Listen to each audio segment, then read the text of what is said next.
Báwo ni, my dear? Let's continue with our jam recommended poem, shall we? This time around, now we look at the Song of the Women of My Land by OUMAR FAROUK SESAY. This poem consists of 8 unequal stanzas and 46 lines. This poem documents the age-long suffering and plight of African women. From lines 1 to 4, the poet laments that time has not been friendly to the memory of these afflicted African women, as time makes light of some of the awful and terrible things that they have passed through. The succeeding lines see the women sing about their sufferings and terrible conditions. You have to understand, my dear, that this poem is set in Masimbi in Sierra Leone, where the women are mostly farmers and support their families with proceeds from their farm.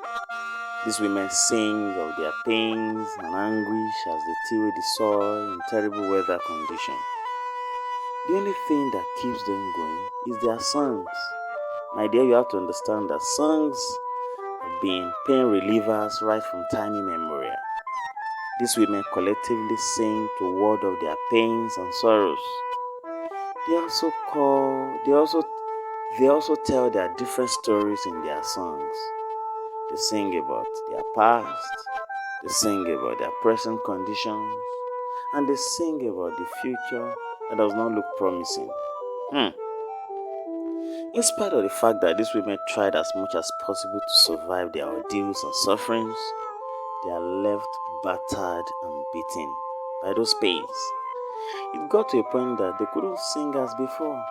Their songs gradually died.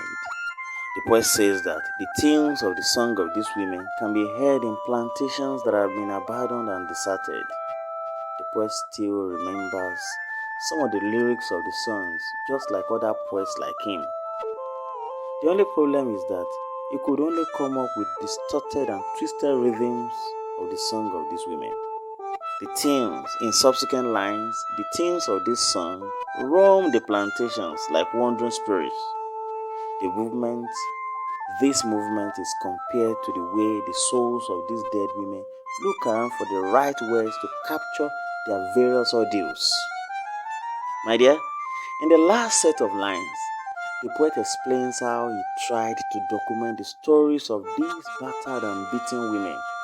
However, he finds it very difficult to capture because those events took place a long time ago in faraway places. Besides, the content of the songs does not totally reflect what the women passed through at all. My dear, this poem is a dirge. Oppression of African women in rural areas remains the major theme in this poem. Just like I told you before, from time immemorial, women have been made to work in farms, companies, and plantations with meager pays as their salary. They work as slaves and are treated as such. If they try to rest, they are killed. To relieve their burdens, they sing to forget their sorrows. Having endured these afflictions for long, their songs and memories begin to fade away. The poem also shows how important songs are. Song is a pain reliever and it eases heavy burden. It takes away heavy burden. It relieves you. These women survive the tyranny of time, dialogue with the past, and visualize their future through songs. The poet uses a lot of simile. Simile is the comparison of two unlike things with the use of as or like.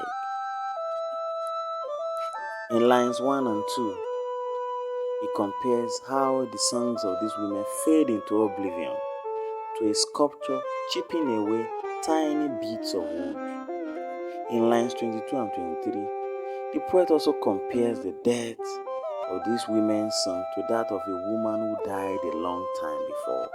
Time is given the human attribute in this poem. It is compared to a sculpture that chisels his wood gradually. Time, song, forlorn fields are repeated severally in this poem. That's everything concerning the song of the women of my land. Send your questions. I'll be right here to answer everything. I wish you success. Bye bye.